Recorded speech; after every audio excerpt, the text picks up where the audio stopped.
సాగేదెట్ట కష్టాల కడలిలో రైతన్న.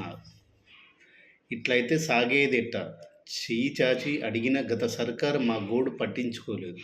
కష్టాల కడలిలో నుంచి మేము బయటపడేదెట్టా?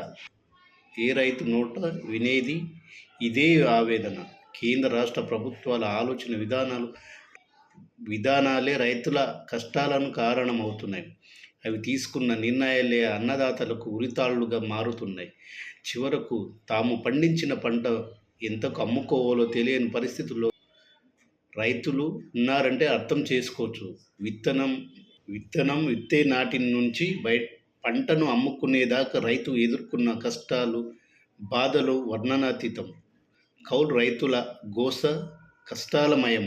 అది ఎప్పటికీ పట్టనిది.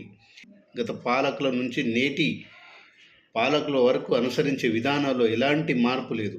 దశాబ్దాల కాలంలో పెండింగ్లో ఉన్న పోడు సోదరులకు పట్టాలు ఇవ్వలేదు.